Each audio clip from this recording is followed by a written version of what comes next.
Alright, well today is, I don't even know, today's Thursday. Busy day again. Finally got the ATV all registered, and I'm all legal for Canada now. So yeah, I was a freaking pain in the ass, I tell ya.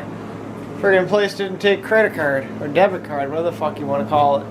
I had to run to Stop and Shop and buy like 6 packs of gum just to friggin' get 20s out of the machine. So I can get cash back. That sucked, but anyway, got the stickers on. These are New Hampshire stickers. I absolutely hate the way how New Hampshire does it.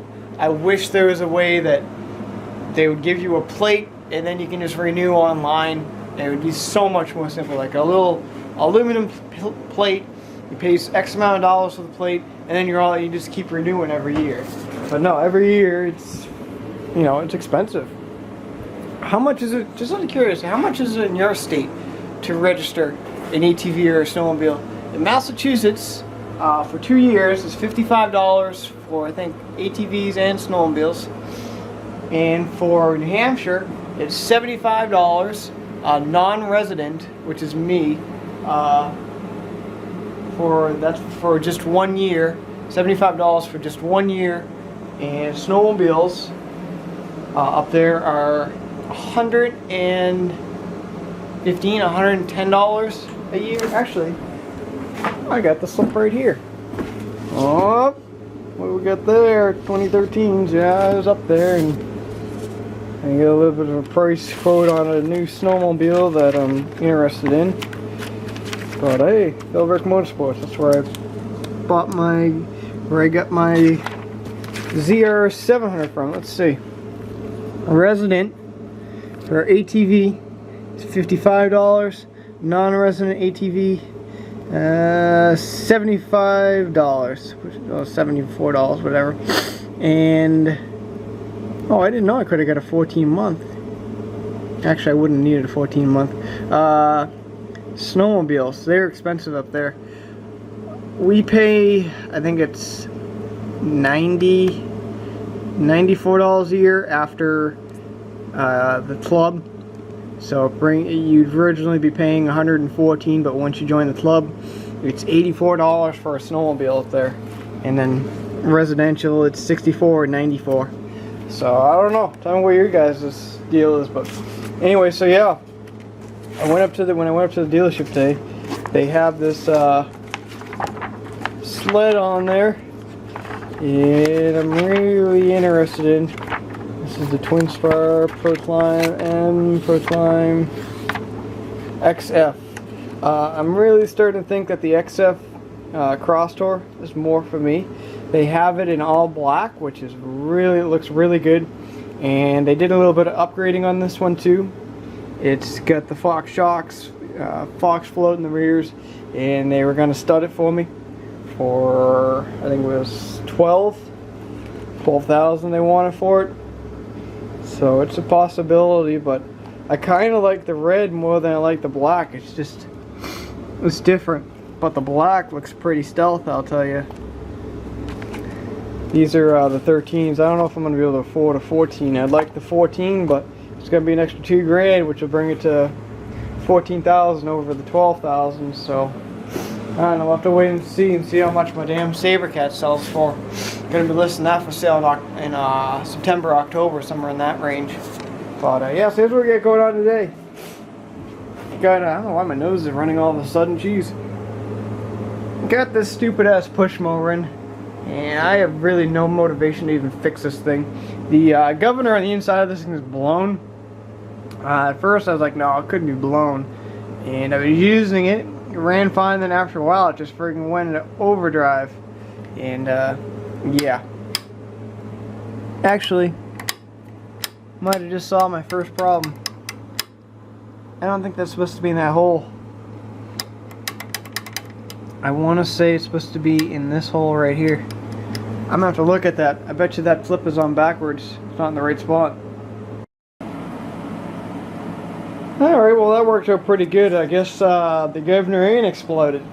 It was just the throttle linkage there is all fucked up. I don't know what exactly happened in there. the guy must have taken it apart at one time or had someone else do it, and well, friggin' carburetor linkage there, that wasn't in the right hole, that was in the big hole, should have been the small hole towards the back. And the main governor linkage that goes to the spring, that was fucked up. I don't know, that was bent kind of weird, and I don't even think it was like a real part. I think someone bent up a coat hanger or something. But I fired it up, it seemed alright, but it was really hard to tell because last time when I was using this mower, I used it for about 4 minutes and then all of a sudden it kicked in. So I don't know, I'm thinking that might have been the problem. I'll have to figure it out. I'll give her a shot tomorrow when I mow the yard. But yeah, holy. I was really, like, I quoted that guy, I quoted him I think he quoted him like $170 to do that job, to replace the governor and the inside of it and do all that. Because I had really no motivation to do it. I hate working on push mowers, especially ripping apart the internals, you know. But, oh well, I guess I ain't getting that money. I guess I'll just charge him a couple bucks. You know, it doesn't take that much to do. And, you know, I got that Troy-Bilt that's sitting out in the tent there. Like, the Troy-Bilt's only a year or two old. Thing damn near new, friggin' blowing smoke. The owner never put oil in it.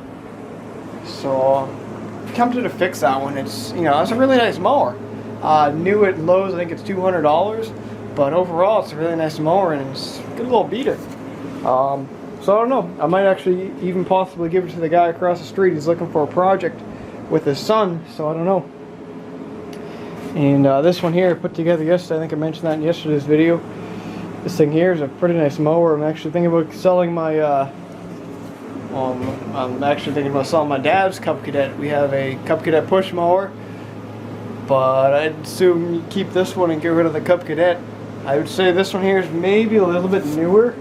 I'd probably have to read the tag off of it. Yeah. Need to get some light in there, but I would say this one is a little bit newer than the Cub Cadet. The Cub Cadet we bought in 2004. Might have been 05. I think we bought it in 05 on clearance during the winter. Or no, we bought it, I don't know. We bought it in the winter, I know that. I think we bought it in the winter of 05. And I think it was a leftover from 2004, I think we bought it. But it's just a Cub Cadet with a fake Kohler engine on it. So, yeah. I'd rather have a Briggs than a Tecumseh or a Kohler any day. Especially those newer Kohlers. Friggin' Kohler Courages. Pieces of shit. But yeah, so yesterday I also chopped the rad from my truck. This was the cooling one. And chopped the fins off, and that's just a big chunk of scrap metal now, which is pretty kick-ass. Some more money. And oh yeah, before I tell you guys this, so I sold the DYT. The DYT is all sold now, and the DLT got set the dealership out in consignment still. That one's gonna get listed for $750 or something like that. They noticed one of the blades was off or something like that, so I had to rebalance it just to pass the safety that they have to insure. So whatever. I charged like 20 bucks to do it. I couldn't really care. And ooh, it's a good thing I just saw this on the floor. My tank wrench, my acetylene, supposed to go up there. There we go. And the John Deere is also sold too. The John Deere 108, that's sold. I got a guy, he's gonna pick it up either later on tonight, if not tomorrow afternoon sometime. So they're pretty good. So yeah, that's what we got going on. So I'm gonna start finishing cleaning up the shop. I cleaned it up a little bit last night, but it still doesn't look like I did a whole lot. So yeah.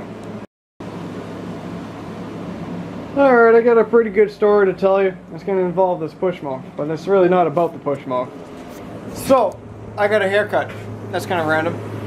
So yeah, a friend of my dad's, he helped us when we did the garage 2 years ago, and he hauled away a bunch of stuff. He had that big Chevy dually, and with the dump body in the back there.